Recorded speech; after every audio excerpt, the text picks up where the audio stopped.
Bhopal gas त्रासदी के 40 साल बाद 358 मीट्रिक टन जहरीला कचरा पीथमपुर भेजा गया। ग्रीन कॉरिडोर के जरिए इसे 12 लीक प्रूफ और फायर रेजिस्टेंट कंटेनरों में सुरक्षित तरीके से पहुंचाया गया, लेकिन इसके बाद वहां बवाल शुरू हो गया। सरकार का दावा है कि कचरा जलाने की प्रक्रिया सुरक्षित है और जनता का हित सर्वोपरि होगा। इस बीच अब यूनियन कार्बाइड फैक्ट्री की हालत कैसी है, वो जगह जहां से जहरीला कचरा पैक किया गया अब कैसी दिखती है, आइए देखते हैं ये खास रिपोर्ट।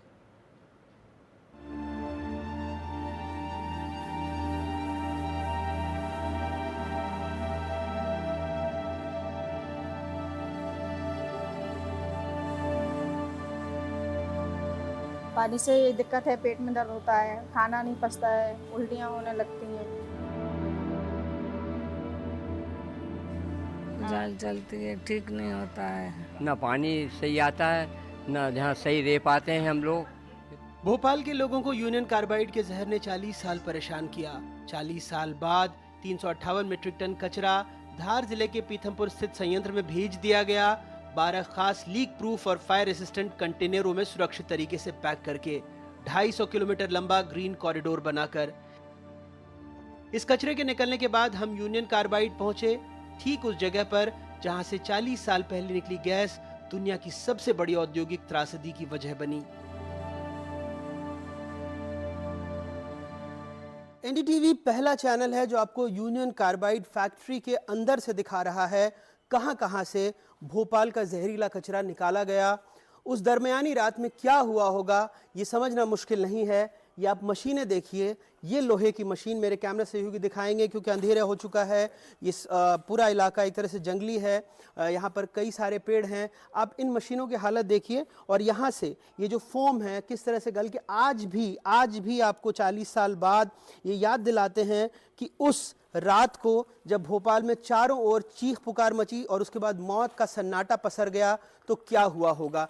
ये सारी मशीनें आज भी 40 साल बाद उस भयावह औद्योगिक त्रासदी की, जिसे सदी का सबसे भयानक औद्योगिक त्रासदी जिसे माना गया, जिसके बारे में एनडीटीवी के पूर्व ब्यूरो चीफ राजकुमार केसवानी कई सालों से शहर को, देश को, दुनिया को बताने की कोशिश कर रहे थे, उसके निशान आप देखिए कि आज भी इस फैक्ट्री के अंदर मौजूद हैं। ये बॉयलर है, ऊपर मशीनें हैं और इसके सामने जहां गैस स्टोर किया जाता था वो एरिया भी मेरे कैमरा सहयोगी आपको दिखाने की कोशिश करेंगे। अंधेरा हो चुका है, यहाँ पर रोशनी थोड़ी कम है, लेकिन इस बीच में अगर वो आपको अपने कैमरे को थोड़ा सा टिल्टअप करके दिखाने की कोशिश करेंगे कि यहाँ क्या हालात थे उस दरमियानी रात में और क्या कुछ हुआ था, आज भी उसके निशान यहाँ पर कैसे मौजूद हैं, तो इससे बेहतर वो जगह नहीं हो सकती। आज सरकार का दावा है कि 337 मीट्रिक टन जो जहरीला कचरा था वो यहाँ से जा चुका है, साफ हो चुका है। हालांकि कई विशेषज्ञ इससे इत्तेफाक नहीं रखते, लेकिन इन्हीं जो लोहे की आप एक तरह से धमनियाँ कह सकते हैं, इसी के बीच में वो जहर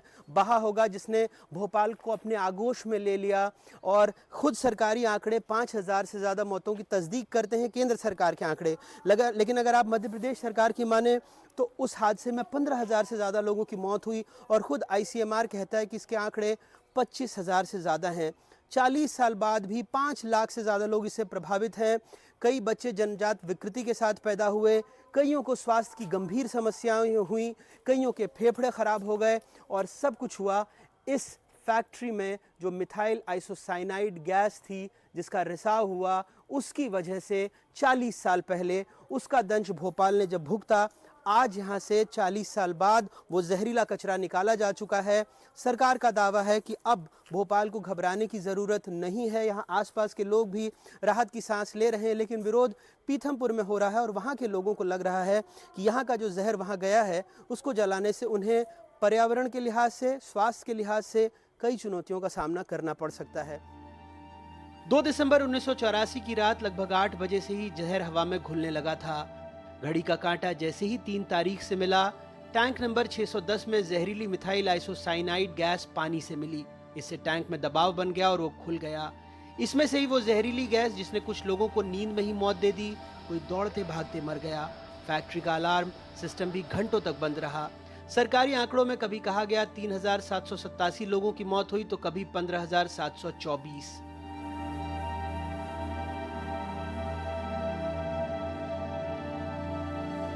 तब 20-25 लोग थे, पूरे परिवार थे हमारे। वही झांसे मासे आने लगा, वही भागने उगने लगे इधर उधर। उधर नहीं भागे तो घर में कम्बल उम्बल उड़ा के सास ने हमारी और बचा लिए थे सबके। कुछ वही गैसे में से थोड़ा बहुत लगा हुआ था, सांसें उसे फूलते थे, मिर्ची जैसी वही आँख में लगता था। मैंने देखा था सर, मैं इतने 12 साल की उम्र में देखी तो दुनिया दौड़ लगा रहा सर, मेरा आँख फूल गया था सर, मैं झूठ नहीं बोलूंगी। और भगवान कसम फिर सुबह हुआ तो बोले कि भगो रे भगो, तम सूखी भाग गए सर। उस टाइम जो है लाशों का जो ढेर लगा था वो मेरे सिंधी कॉलोनी चौराहे पे उस टाइम वहीं लगाया था, वहीं दफनाई थी उस लाशों को। बाकी शमशान घाट में ले गए थे यहाँ से। बहुत बड़ा भाग रहे थे लोग बाग, कोई होशंगाबाद, कोई सीहोर, कहीं वो लोग भाग गए। आपने क्या देखा था उस वक्त? उस वक्त तो ये भैंस मर रही थी, कहीं कुछ हो रहा था, कहीं कुछ हो रहा था, भागे खास खास खास के लोग बाग। ये हालत थी। ये वो टैंक है, ये वो फैक्ट्री के अवशेष हैं। अब ये सीढ़ियाँ काफ़ी पुरानी हो चुकी हैं, कई जगहों पर ये सीढ़ियाँ टूट गई हैं।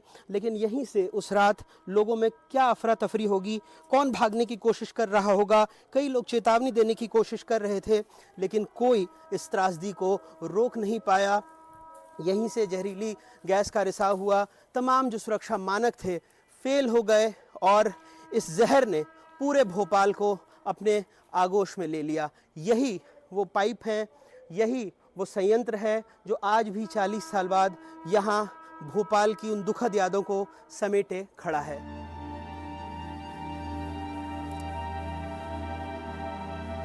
यूनियन कार्बाइड कॉरपोरेशन ने 1969 में भोपाल में एक कारखाना खोला था जहां मिथाइल आइसोसाइनाइट और अल्फा नेप्थॉल को मिलाकर 7 ब्रांड का कीटनाशक बनाया जाता था।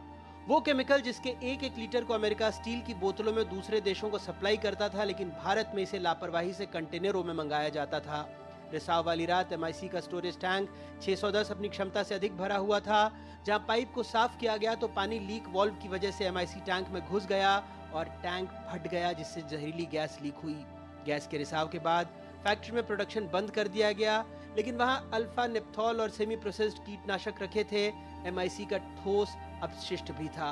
केमिकल रिसने से कारखाना परिसर में टनों मिट्टी भी संक्रमित हुई। साल 2005 में फैक्ट्री में सारा रसायन, 165 टन संक्रमित मिट्टी सहित सारा कचरा गोदाम में रख दिया गया। इसे ही पीथमपुर में जलाया जाना है। आप देखिए, जहाँ पर अवशेष रखे थे वहाँ बाकायदा पूजा करके यहाँ से ट्रक निकाले गए हैं और ये आज अब तो शटर डाउन है, ताला भी लग गया है, लेकिन यहीं पर कुछ अवशेष और भी रखे थे जिनको 12 कंटेनरों में यहाँ से निकाला गया है और हर कंटेनर में लगभग 30 टन कचरा था, जहरीला कचरा था, जिसे यहाँ से लगभग 6 घंटे की दूरी तय करके पीथमपुर पहुँचाया गया। पूरा ग्रीन कॉरिडोर बनाया गया था और उसमें पुलिस की, दमकल की तमाम सुरक्षा इंतज़ाम उसमें रखे गए थे। जो हर वर्कर था यहाँ पर उसको आधे घंटे से ज़्यादा का शिफ्ट नहीं और बाकायदा उनकी चेकिंग हो रही थी, उनका स्वास्थ्य चेकअप किया जा रहा था और जो HDPE बैग्स हैं उनमें भर करके जो यहाँ पर जहरीला कचरा था यूनियन कार्बाइड का, उसको ले जाया गया। 12 बड़े बड़े कंटेनरों में आपने उसकी तस्वीर भी देखी होगी। फैक्ट्री में जहरीला कचरा भरने के दौरान भी खास सावधानी रखी गई थी। एयर क्वालिटी मॉनिटरिंग के लिए 3 स्थानों पर उपकरण लगाए गए, जिसमें PM10, PM2.5, नाइट्रोजन ऑक्साइड और सल्फर डाइऑक्साइड की जांच की गई। कचरे के साथ इलाके की धूल भी कंटेनरों में भेजी गई। 358 टन जहरीला कचरा थैलियों में पैक किया गया, जिन्हें जंबो बैग में डाला गया। ये bag HDPE non reactive liner से बने थे। कचरा भरने के लिए 50 से ज्यादा मजदूरों को PPE किट में लगाया गया।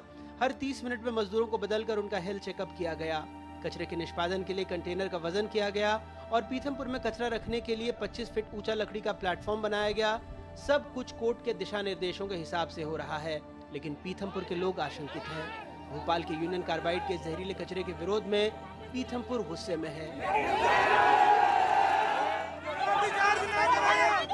पूरा शहर छावनी बना हुआ है, जबकि सरकार बार बार कह रही है कि अभी कचरा नहीं जलाया जाएगा।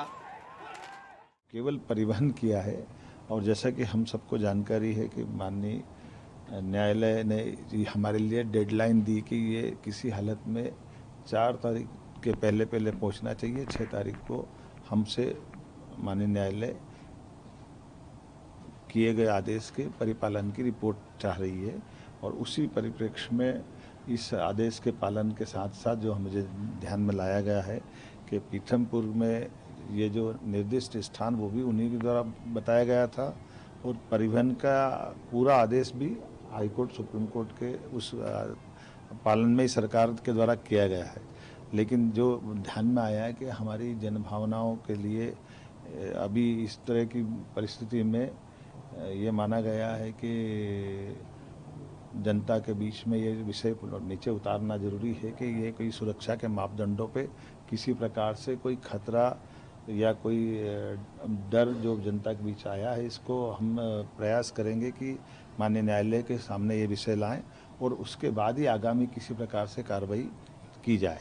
माननीय न्यायालय जैसा आदेश देगा हम उसका पालन करने के लिए तत्पर रहेंगे, लेकिन तब तक हम इसमें अब कोई आगे नहीं बढ़ेंगे जब तक माननीय न्यायालय इस बारे में कोई निर्देश जारी नहीं करते। मेरा जनता से निवेदन है कि जनता के साथ सरकार पूरी दृढ़ता के साथ खड़ी है। जनता के किसी प्रकार का कोई अहित हो ये हम बिल्कुल बर्दाश्त नहीं करेंगे। सरकार का ये भी कहना है कि 2013 में हिंदुस्तान इंसेक्टिसाइड लिमिटेड का 10 मीट्रिक टन कचरा पीथमपुर लाया गया, वहां ट्रायल सफल हुआ। 2015 में पीथमपुर में यूनियन कार्बाइड के भी 10 मीट्रिक टन कचरे के निष्पादन का ट्रायल रन सफलतापूर्वक संपन्न हुआ। 258 मीट्रिक टन कचरे में 60% मिट्टी है, 40% 7-नेप्थॉल रिएक्टर रेसिड्यूज और प्रोसेस पेस्टिसाइड्स का अवशेष है। इनका जहरीलापन 25 साल में खत्म हो जाता है। उसके बाद पीथमपुर के आसपास पानी, मिट्टी और स्वास्थ्य पर कई परीक्षण हुए। नीरी ने 2023 में अपनी रिपोर्ट में कहा कि पीथमपुर में सभी जल स्रोत सामान्य हैं। प्री मानसून, पोस्ट मानसून दोनों में 11 बिंदुओं पर परीक्षण हुआ। 12 गाँव में स्वास्थ्य परीक्षण हुआ जहाँ स्थिति सामान्य पाई गई। कचरा जलाने के बाद वहां से निकलने वाली गैस का मापन होगा। कोई भी डेविएशन होने पर जनता का हित सर्वोपरि होगा। इंसिनरेटर में तापमान बढ़ने पर पीएलसी शटडाउन का प्रावधान है। अभी फिलहाल जो वेस्ट वहाँ पे पड़ा हुआ है उसकी टॉक्सिसिटी को भी चेक किया गया है और उसको 10 टन का ट्रायल 2015 में भी किया गया था। उसके ट्रायल रन की रिपोर्ट आई थी जिसको हाई कोर्ट में सबमिट किया गया और विभिन्न वैज्ञानिकों और न एक्सपर्ट के गाइडेंस में उसको पूरी तरीके से इंसिनरेट किया गया था। उसके जो रिजल्ट आया वो किसी भी तरीके से हार्मफुल इफेक्ट्स नहीं डाले।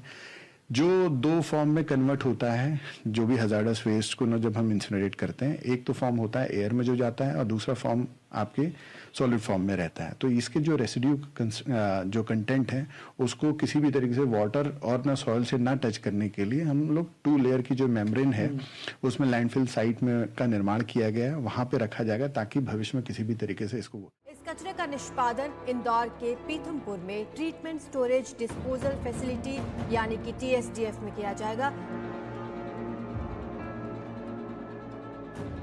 यूनियन कार्बाइड के जहरीले कचरे के निपटान को लेकर मध्य प्रदेश और केंद्र सरकार परेशान है। वैसे एनडीटीवी ने जुलाई में ही अपनी एक्सक्लूसिव रिपोर्ट में इस बात का खुलासा किया था कि भोपाल में यूनियन कार्बाइड के जहर को पीथमपुर में जलाया जाएगा। सरकार के तर्क हैं लेकिन कुछ सवाल बाकी हैं। इंदौर के पीथमपुर में जिस जगह जहरीले कचरे का निपटान होना है वहां से लैंडफिल तारपुरा गांव 500 मीटर के भीतर है, जो केंद्रीय प्रदूषण नियंत्रण बोर्ड के खतरनाक कचरा प्रबंधन नियमों का उल्लंघन है। 2012 में मध्य प्रदेश सरकार ने खुद सुप्रीम कोर्ट में एक विशेष अनुमति याचिका दायर की थी। 2012 में ही भोपाल में कैबिनेट मंत्रियों की बैठक के दौरान पूर्व मुख्यमंत्री और तत्कालीन गैस राहत मंत्री बाबूलाल गौर, पूर्व पर्यावरण मंत्री जयंत मलैया ने पीथमपुर में यूनियन कार्बाइड के कचरे को जलाने का कड़ा विरोध किया था। उस समय केंद्र में मनमोहन सिंह की सरकार थी। मलैया ने यशवंत सागर बांध के संभावित प्रदूषण और तारपुरा गांव को लेकर फिक्र जताई थी। गैस राहत आयुक्त मुकेश वार्ष्णेय ने तारपुरा गांव के निवासियों को हटाने के लिए अदालत में एक याचिका दायर की, ये कहते हुए कि उनके जीवन को खतरे का सामना करना पड़ेगा। 2012 में जर्मन कंपनी GIZ ने 346 मीट्रिक टन यूनियन कार्बाइड कचरे को हैम्बर्ग जर्मनी में जलाने के लिए 25 करोड़ की पेशकश की थी। आज इसे लगभग 5 गुनी रकम यानी 126 करोड़ खर्च कर जलाया जा रहा है।